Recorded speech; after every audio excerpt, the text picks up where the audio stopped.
नमस्कार मित्रांनो. आज किती तारीख आहे? 23 तारीख आहे. तर आज 23 तारीख 2026, 7वा महिना. तर जंतर मंतरवर प्रोटेस्ट झाला, एवढा मारहाण झाला. याबद्दल या देशाच्या सरकारवर आणि पोलिसांवर माणसाचा विश्वास नाही. माणसानं जावं कुठं असं वाटत आहे आता मला की आपला भारत देश आजच नाही. आणि हे सगळं आता त्याची बॅटिंग झाली, आता आपल्या लोकांची आहे. मला थोडा म्हणजे असं गिल्टी फील होते का मी दिल्ली जंतर मंतरवर नाही जाऊ शकत आहो. तर मी नाही जाऊ शकत आहो ते ठीक आहे, पण मी आवाज उचली. आज माझी हालत पहा. आज मोदी सरकारनं, नितीन गडकरी सरकारनं आणि अशी वेळ आणून ठेवली आहे की कपडे सुद्धा घालायला नाही माझ्याकडे. आज अशी म्हणजे परिस्थिती अशी आली, माणसाजवळ पैसा नाही राहिला. आवाज उचलायला गेला माणूस तर हे लोक केस करते. एक गरीब माणूस तो जावं कुठं यासाठी माणसाने इथं बसून आवाज उचलत आहे. साला जेव्हा गाडी मही आहे, सगळा मया आहे, पैसा मी न दिला गाडी घेताना, तो सदा माधवचो बिना विचारता माझ्या गाडीत पेट्रोल टाकत आहे. या गोष्टीवर माणसाला राग नाहीये. गाडी मई सरकार तू यायचं, तू पाणी मरव तिकडं.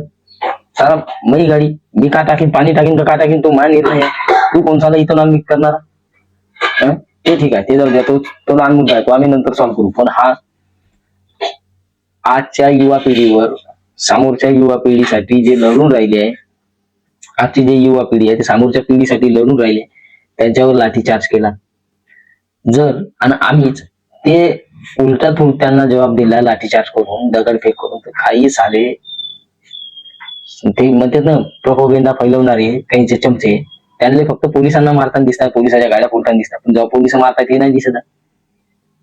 पोहोचणीचे तुम्ही चाटुगिरी करून एवढे हे झाले का तुम्हाला दिसून नाही राहिलं तुमचं घर चालत आहे, हे चालत आहे, ठीक आहे. समोरची पिढी एवढी गरीब होईल कारण यांना एवढं हे करून ठेवलंय, वाढवून ठेवलंय, महंगाई करून ठेवली आहे, शिक्षणाला कोणाला बोलू देत नाही, केस करते. आमच्या एवढी ताकद नाही का आमचा पोरगा किंवा आमचे जे समोरची पिढी येणारी आहे का विदेशात जाऊन शिक्षण घेणार. अरे इथून चला आम्ही जिल्ह्याच्या बाहेर नाही जाऊ शकत, तू ते तर मोठीच गोष्ट आहे. देश एवढ्या संख्येने जे लोक आले आहे, हा त्यांचा राग आहे. ही लोकसंख्या सरकार पलटवाली बी वेळ लावणार नाही, तुम्ही लक्षात ठेवा. कारण बीजेपी सरकार ही हा निर्णय तुम्ही घेऊन गलत केलाय. आम्ही तुम्हाला निवडून दिलाय, ह्या जनतेने तुम्हाला निवडून दिलाय, तुम्ही विसरा नको.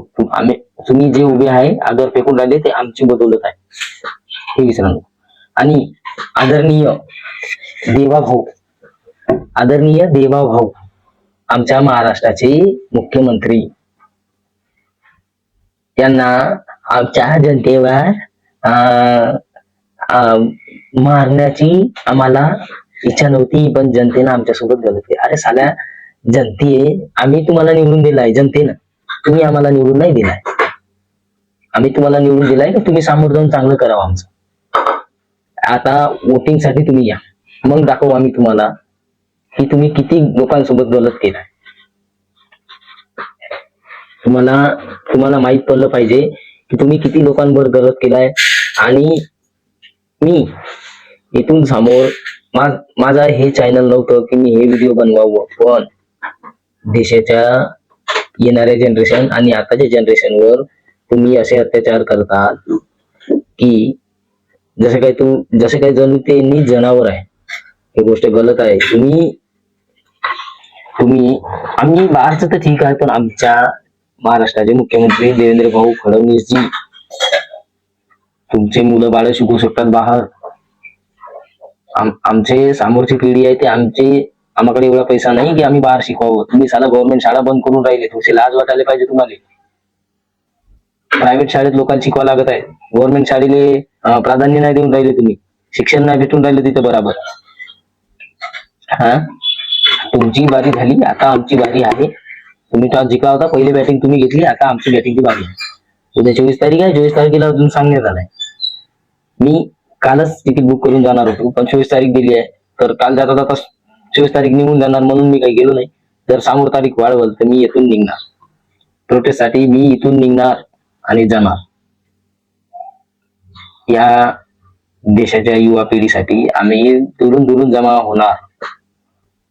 तुम्ही लाठीचार्ज करता, कोणती गॅस सोडता, ते आम्ही पाहत बसू. आणि आम्ही काय करू हे बी तुम्हाला दाखवून देऊ. आणि तुमच्या हाती यासाठी देश दिल तर चालवाले की तुम्ही चांगला देश चालवावं, चांगला म्हणजे चांगल्या चांगल्या देशाबरोबर टक्कर घ्यावं. शाला तुम्ही त्या अमेरिकेला हातापाय जोडून इकडल्या युवा पिढीवर जोर मारता. जिकडे तुम्हाला मारायला पाहिजे तिकडे तुमचे जण होत नाही, आवाज उचलणं होत नाही, आणि इकडे येऊन युवा पिढीवर तुम्ही जोर दाखवता, लाठीचार्ज करता. ही तुमची सरकार आहे, हे नामत सरकार आहे. हे काम नामत सरकारच करते. युवा पिढीवर लाठीचार्ज करता. हा काय प्रश्न झाला? अरे ज्याच्या ज्यानं पेपर नाही सांभाळत त्यानं करावं कायले? अरे सोडून देणं चालत तुझ्या नाही जमत आहे त्या. का गरज आहे? का गरज आहे? जर तुझ्याच्यानं नाही जमत आहे तर सोडून दे.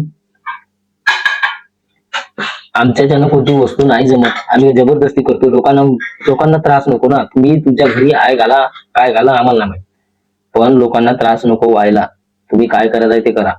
आता हे नितीन सर आमचे नागपूरवाले, नितीन सर आम्हाला न विचारता पेट्रोल टाकून दिले E20 वाला.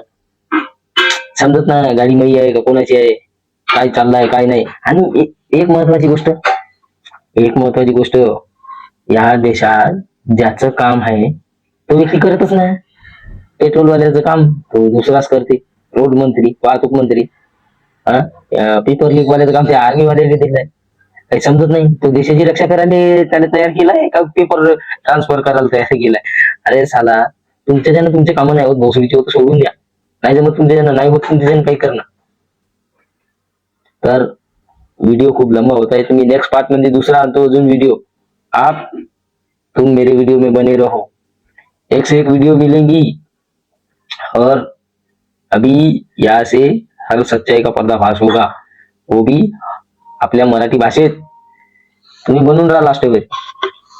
जय युवा पिढी.